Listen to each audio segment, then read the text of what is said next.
God bless you, beloved. Welcome to another edition of Spiritual Odors. On this channel, we tell Bible stories. I want to say thank you so much. Thank you, beloved, for watching us, for encouraging us. Thank you, thank you, thank you, thank you. Today, I want to be talking about the story of how the children of Israel, they are getting to the promised land and how they are sharing their land. How the land is allotted. The very first group of people to get the land, we're looking at how they went about doing that and see what lesson we can learn from that. Please like us, share, and subscribe. God bless you as you do that. Thank you so much. For this story, we're going to Numbers chapter 32 and Joshua 22. Numbers 22 and Joshua 22.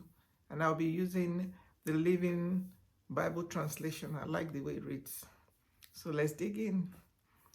When Israel arrived in the land of Jazer and Gilead, the tribes of Ruben and Gad, who had large flocks of sheep, noticed what wonderful sheep country it was. It was a good land where they can raise their cattle because they have large herds of cattle. So the tribe of Ruben and Gad, they came to Moses and Eleazar the priest and the other tribal leaders and said, so these two tribes of the 12 tribes of Israel, or the 12 out of these two sons of Jacob, they came to Moses and Eleazar and the elders and said, the Lord has used Israel to destroy the population of this whole country. And he names them Ataroth, Dibon, Jazer, Nimrah, Heshbon, Elealeh, Sibam, Nebo, Beon. And it is all wonderful sheep country, ideal for our flocks. Please, this is what they told Moses, the tribe of Reuben and Gad. Please let us have this land as our portion instead of the land on the other side of the river Jordan. You remember the trek, they've been coming. Their parents have died. This is the next generation. They died out of rebellion. And now they're about to enter. These are the first group of lands they've conquered. Reuben and Gad, they say, oh, this land is so beautiful for us to raise our cattle. They went to meet Moses and said, we want this land. Please let us have this land as our portion instead of the land on the other side of the Jordan River. This is on the east side. They have not crossed the river Jordan. So give us, we'll just settle here. This is what Moses said. You mean you want to sit here while your brothers go across and do all the fighting? Moses demanded. Are you trying to discourage the rest of the people from going across to the land that the Lord has given them? This is the same kind of thing your fathers did. I sent them from Kadesh Barnea to spy out the land. But when they finished their survey and returned from the valley of Eshcol, they discouraged the people from going on into the promised land. What he's saying is, we just started, this is the first land we've conquered. You just rush now, you want to be the first. You didn't even wait for me to tell you, Moses, your leader, to say, this is your land. You're coming to me now to say, oh, it's good for cattle, so give it to us. What is this? He said, it's like you're selfish. This is what, your fathers did when we sent them to go spy the land. They came with bad report, and based on that, that's how they all perished. We just got here now. We just conquered the first land. We've not even said anything. You say you want it. Then you discourage the people. And he began to, unload, on Ruben and Gad. So what do you mean? And he said, because of this thing your fathers did, he said, the Lord's anger was hot against them, and he swore that of all those he had rescued from Egypt, no one over 20 years of age will ever see the land he promised Abraham, Isaac, and Jacob. This is serious. You're about to brew rebellion. For they had refused to do what he wanted them to do. The only exceptions were Caleb, son of Jephunneh the Kenizzite, and Joshua, son of Nun, for they wholeheartedly followed the Lord and urged the people to go on into the promised land. The Lord made us wander back and forth in the wilderness for 40 years until all that evil generation died. But here you are, a brood of sinners, doing exactly the same thing. Only there are more of you. So Jehovah's anger against Israel will be even fiercer this time. Because if one does it, everybody suffers. What are you doing? If you turn away from God like this, He will make the people stay even longer in the wilderness, and you will be responsible for destroying His people and bringing disaster to this entire nation. So what is this? He was wroth with them. We just got here. This is the first land. You just want to take it. What about the other 10 tribes? So let's hear what they have to say in their defense. And he said, not at all, they explained. We will build sheepfolds for our flocks and cities for our little ones. But we ourselves will go over armed ahead of the rest of the people of Israel until we have brought them safely to their inheritance. But first, we need to build walled cities here for our families to keep them safe from attack by the local inhabitants. We will not settle down here until all the people of Israel have received their inheritance. We don't want land on the other side of the Jordan. We would rather have it on this side, on the east. Then Moses said, all right, if you will do what you have said, and arm yourself for Jehovah's war, because this is Jehovah's war. It's not Moses' place to even give the land. He has to seek clearance from God. So he says, if you will do what you have said and arm yourselves for Jehovah's war and keep your troops across the Jordan until the Lord has driven out his enemies, then when the land is finally subdued before the Lord, you may return. Then you will have discharged your duty to the Lord. So this is to the Lord, not to me, and to the rest of the people of Israel. And the land on the eastern side shall be your possession from the Lord. But if you don't do as you have said, you're talking lofty, but if you don't do as you have said, then you will have sinned against the Lord, and you may be sure that your sin will catch up with you. Go ahead and build cities for your families and sheepfolds for your sheep, and do all you have said.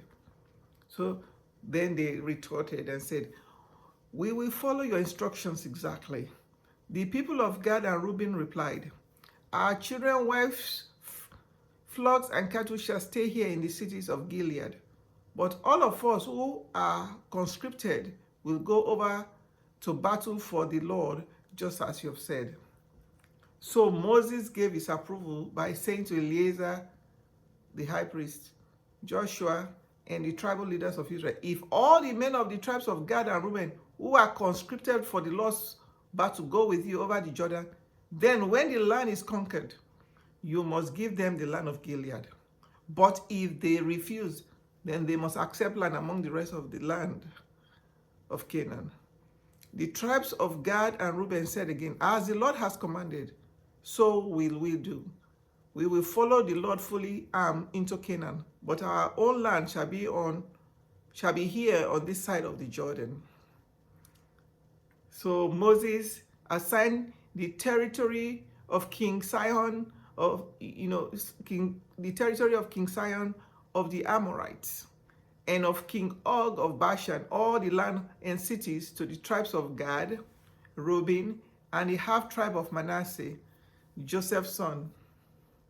It's amazing. So the very first land they will, that will be, distributed, allotted, went to Ruben, Gad, and half tribe of Manasseh. Almost like Joseph kept these people together until they were a nation. So it makes sense. It's kind of like honoring Joseph to be among the first. His children should be among the first people to get their inherited land. So these people, once they gave them the land, they have to keep their word. Because Moses didn't, he said, no, if everybody don't have their land, you will not have it. You will come over here on this side. You will cross the Jordan and come and have the inheritance.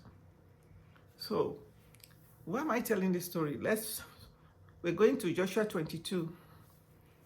So I'm going to read verses 1 through 7 perhaps. Joshua now called together the troops from the tribes of Ruben, Gad, and the half-tribe of Manasseh, and addressed them as follows. You have done as the Lord's disciple Moses commanded you, and have obeyed every order I've given you, every order of the Lord your God. You have not deserted your brother tribes, even though the campaign has lasted for such a long time. I was trying to calculate how long, but based on what I was seeing, some said 7 years, some said 14 years. But I want to think, for all those land to be conquered, it should be more than that. But let's just be conservative and say 14 years.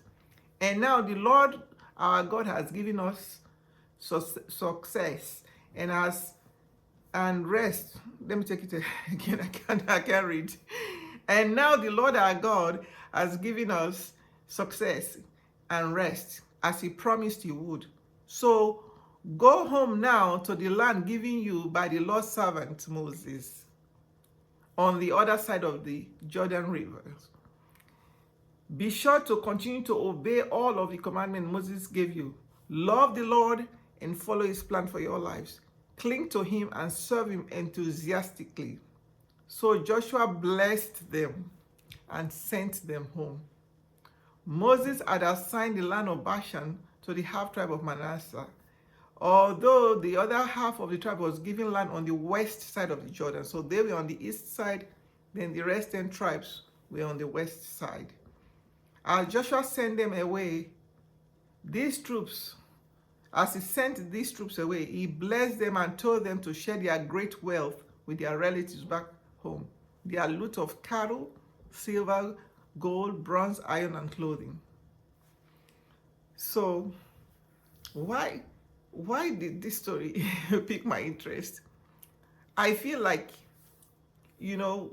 when everybody's together, you have stuff with, the other people, and they say something that belongs to everybody, you have to be careful to allow a little bit of greed, I will call it, or just over ambitious.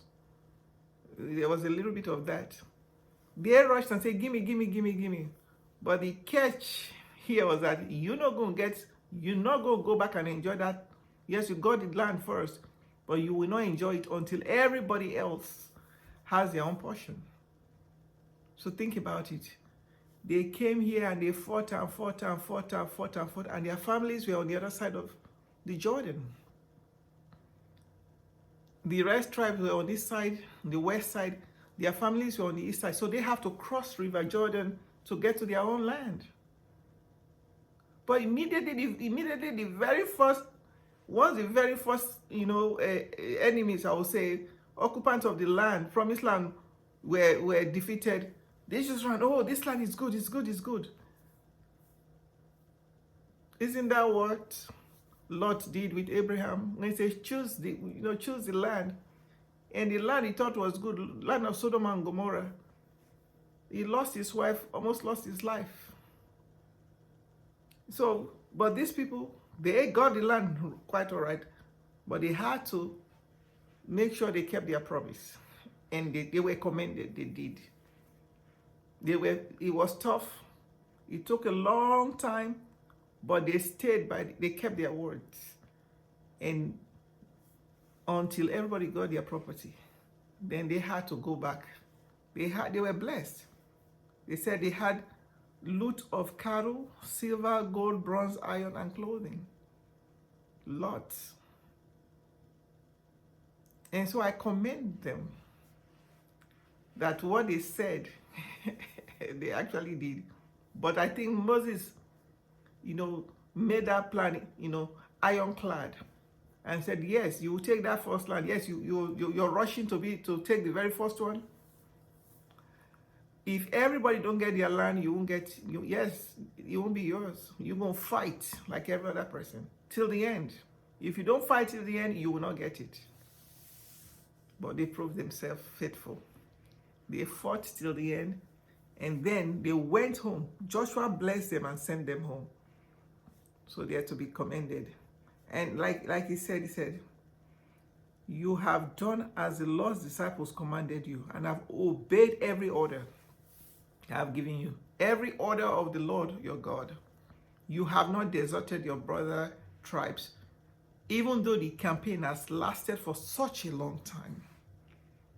So they were commended. So next time, if you want to choose something, think. Because it might take you a long time before you finally go back to go get your property or your inheritance. But we have to commend them. That what they said, they stood by it. And God helped them. And they stayed until the end. And they were blessed. I hope this story touched your heart like it did mine. It made me start thinking. Don't rush to go get stuff first. Have a Selah moment. Think first. Pause before you rush. Pause before you rush. Thank you so much for watching us. God bless you. See you next time on Spiritual Odors. Bye.